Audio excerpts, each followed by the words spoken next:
The committee is resumed. Kia ora tātou no reira te whare, tēnā koutou, tēnā koutou katoa. Honourable members, prior to the House suspension for the luncheon adjournment at 1 o'clock, the Honourable Member David Shearer was speaking, and according to my records has 37 seconds remaining to speak and address the House. I invite the member to seek the call. Thank you, Mr Speaker. Mr Chair. Member David Shearer. Thank you, Mr Chair. Before the lunch break, Mr Chair, we were discussing the certainty of KiwiSaver. 1.7 million people put their money into KiwiSaver on the assumption that at least the return is going to be equal or better over a period of time by them doing that. And I was making the point that on Q&A on Television New Zealand last week, the Minister Peter Dunn was saying that making sure that the KiwiSaver survives and is sustainable and is, quote, politician-proof in the future is necessary. But we've got to make some changes now. Well, it seems, Mr Chair, that seems to be a bit of a contradiction.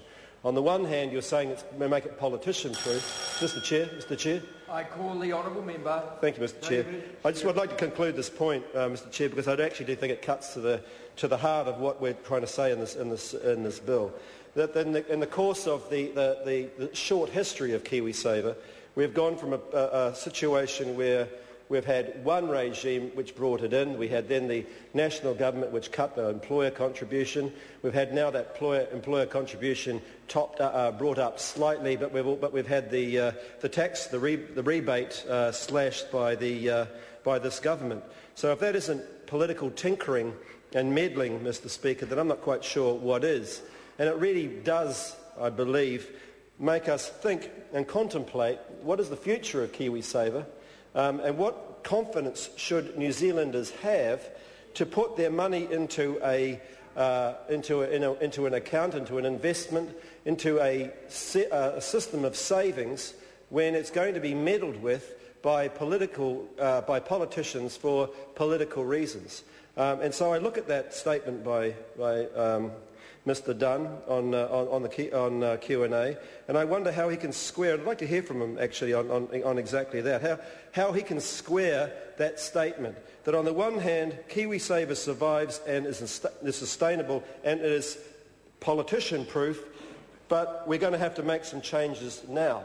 That seems to be a bit of a contradiction because we've tampered with it already, Mr Chair. We've already tampered with KiwiSaver twice in the course of this government, and the minister as well. I would imagine was a member of the last government as well, and probably had something to say on the formation of KiwiSaver and what it should deliver, how it would impact on savings for New Zealanders, and perhaps he could relate something of the advice that he gave the last government in the establishment of KiwiSaver, whether he thought that it was going to need meddling at that point, meddling and changing at that point in order for it to persist and throughout its life.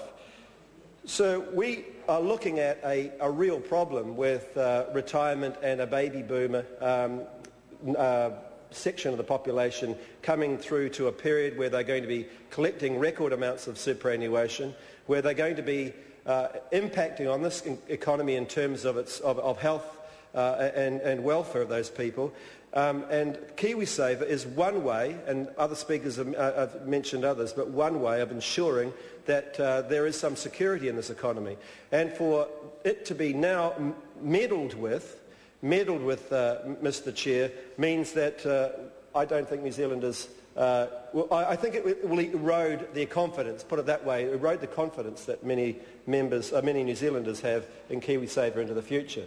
So I wouldn't be surprised as a result of this budget that we have less New Zealanders taking up KiwiSaver, less people getting involved because their confidence in it and the confidence that politicians are simply not going to meddle and play around with it has been shattered. they don't have any confidence anymore that that's going to happen. And so what they'd rather do, and the thing that we're trying to get away from, what they'd rather do is put their money, if they have any spare money, put it into the property market, because at least there they can see bricks and mortar and that sort of thing. That's exactly what we don't want, but that's exactly what we're, in effect, incentivising those people to do. Put it into less productive areas of our economy rather than putting it into KiwiSaver.